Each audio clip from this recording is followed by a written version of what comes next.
Baldy, I'll tell you straight up, man, I was so happy when I found out from Strut Entertainment that I was going to do this interview with you because, man, I love the stuff you did. I could probably say back in the day, even though we're only talking about a couple of years, yeah, it's 11 been a past. little bit. Yeah, it's been a little bit, but 11 past 1, The World Is Ours. It's funny, I was re-listening to that song a couple of days ago, and I think every day I have re-listened to that song. Oh, no way. It is, first off, the song is timeless, your voice is timeless, your style is timeless. It could have been in any era, and you would have been a major factor in Canadian music. My friend, I got to say congratulations with what you've done in the past and what you're doing now. Thank you. You're so kind. Thank you. No, man, like I said, amazing, amazing voice. Look, we got to talk about the career. We got to talk about the new single. And I want to talk about something else, too, that you've got a Christmas bonus for us, too. But I got to ask you right off the top, man, how are you holding up with this, we can call it the new world for the last year with the COVID-19 and how it's affected everybody?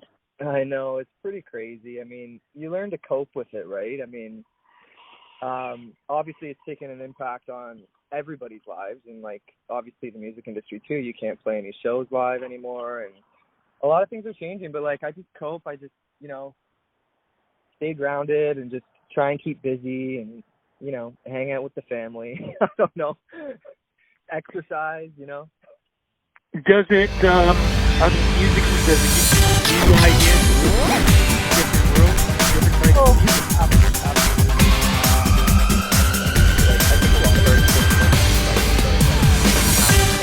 Absolutely. Different world topics now. I have already heard like successful artists put out songs like that. So yeah, I think I'll be writing more because I'm going to be going into the studio actually this month in a couple of weeks to write more. So oh man, cannot wait for that. If there's anything like this new single, I know the music's going to be amazing. Look, man, I want to take a little bit of a jump back in forming the band 11 past 1, and once that massive hit, The World Is Ours, hit Billboard and hit around the world. I mean, what was that like for you, bringing the band together, being part of that, and having such a massive hit, traveling the U.S.? I mean, you guys just basically packed up your bags, sort of like a Winnebago kind of thing, and you just traveled around, and man, you guys were just major. What a way to represent Canadian music. Yeah, I mean, you're right from the start there. Like, we're going way back. We just bought like a 1970s house trailer. We packed up. We drove down into the States, and we were just playing shows anywhere we could, and we were just kind of gaining a following and writing music as we went. And we just met certain people along the way, like an angel investor down in Orlando, Florida, and then he kind of paved our way to travel to LA and live there too, and create our first album. It was called The Ultimate Catch, and then from there it just kind of led to we met like the producer, the guy I work with all the time now, Brian Howes. We met his manager down there in LA, and he introduced us to Brian Howes, and then we started working with him, and that's how The World Is Ours came about, and other songs like Tonight's the Night, and practically all my Valdii stuff I've done with him now.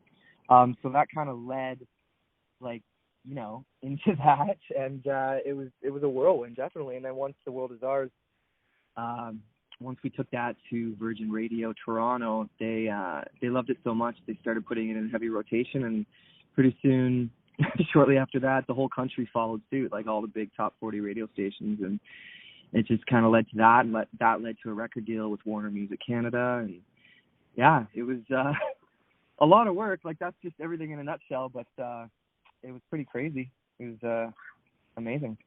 What do you think it is about that song that it really is, like I said, if you release that song today, it would have been a major hit. If you released that in 1975, it would have been a major hit. What do you think it is about that song that is timeless? Because 70s, 80s, 90s, 2000, whatever, that song would have been a hit. Yeah, it is.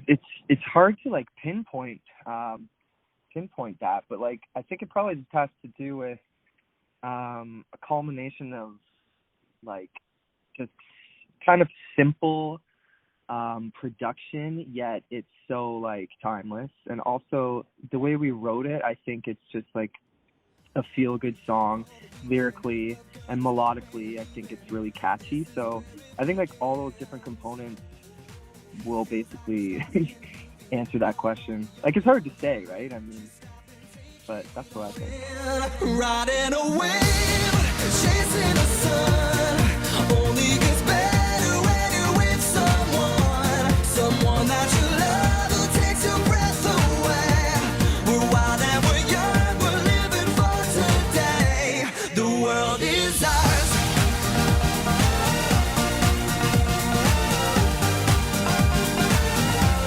The world is ours.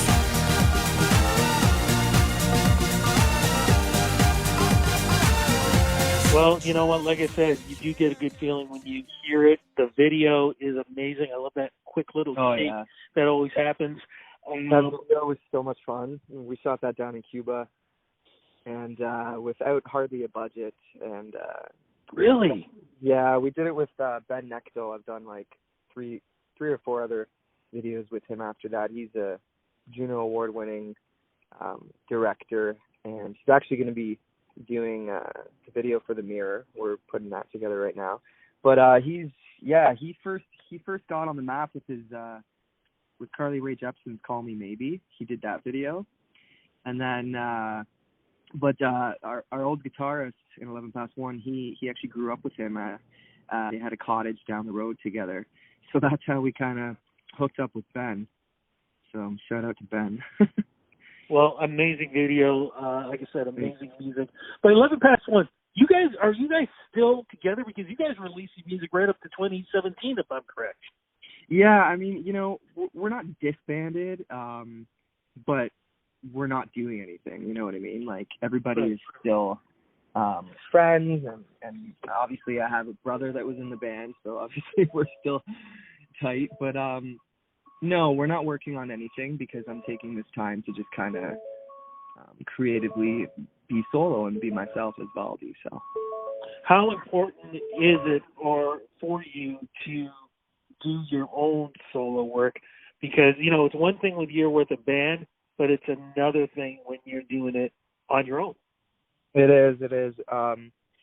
Like, at first it was kind of, you know, a little bit nerve-wracking, especially like knowing that, oh, I'm going to go on stage too and play a show without, you know, my buddies, like, who I've been playing with for like a decade almost. So, you know, you get very comfortable, and just the musicianship and like the tightness. So yeah, it was kind of scary for me to venture it on my own, especially in the show aspect of things. But I got used to it, and like, it's just such a great feeling to be able to be on my own and do what I love to do this way. Well, let's talk about the new single, because of anything, and please talk about it lyrically, musically, in every aspect, because I feel like this song is really about what a lot of people are going through right now. Yeah, I mean, it's very personal. It's like one of my most vulnerable, honest songs that I've ever written. Basically, like, you know, I've been through a lot of like hardships and dark times in my life, and I wanted to write a song that kind of portrayed that, because I can remember myself, you know, at the end of the night looking into the mirror and actually saying this to myself, like, I love myself, I hate myself at the same time. Like, I love my lifestyle and I love what I'm doing, but it's also very toxic. Like, so like, I think a lot of people can relate to that, because, you know, people across all walks of life go through so many different things, right? But for me, I felt like I just had to write a song about it and just like portray the dark times in my life. Because, you know, I write a lot of positive music, and I still do, and I love that, but I want to kind of venture into the dark side of me. So yeah, that's what that song's about. When I stare in the mirror, I go blind. Don't like what I've become lately. I hate me, can't hide. Couldn't be any clearer in my mind. Don't like this bed, but I made it this fatal lie.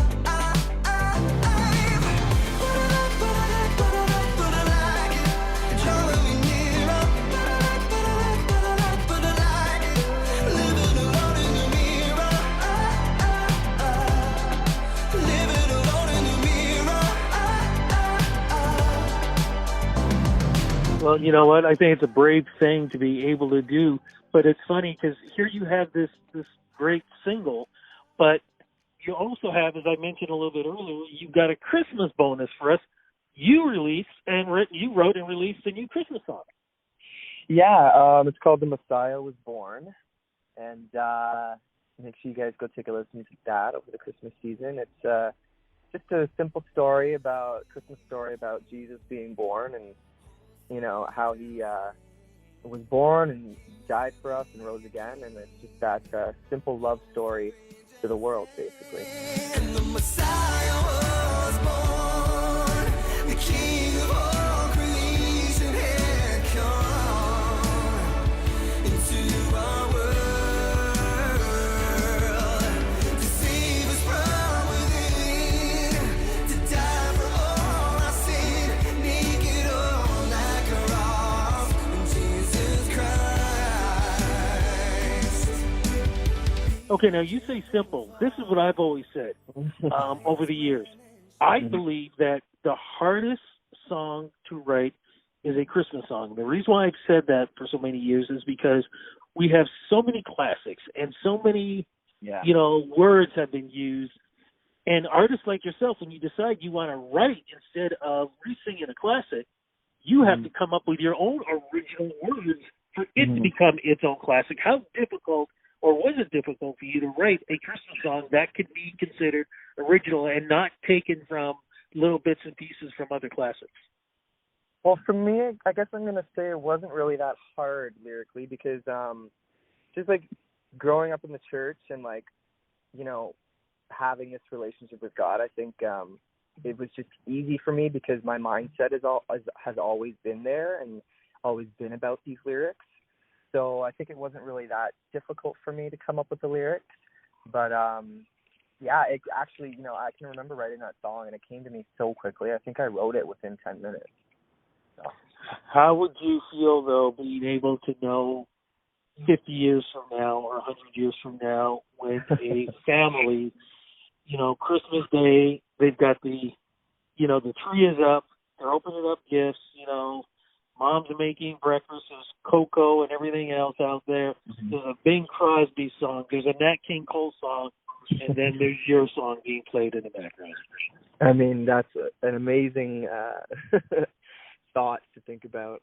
Also, even with like all my other music too, right? Because music will always live on now, right? Because it's recorded, it's put down that way, and it's crazy to think that, when we're all dead and gone, the music will still be there.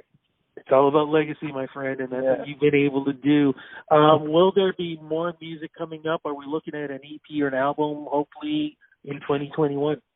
Absolutely. I am, like I said earlier, I'm going to be out in Vancouver this month, actually in like less than 2 weeks. So I'm going to be going to write 4 or 5 new songs. And then I'll be recording in the new year. So we've got, I still have unreleased music that I already have, but I'm going to go and write more. So there's lots going on right now. Fantastic. What about, as we're still figuring out this whole new world, virtual performances seem to be the thing to do now. Are you going to be doing anything like that?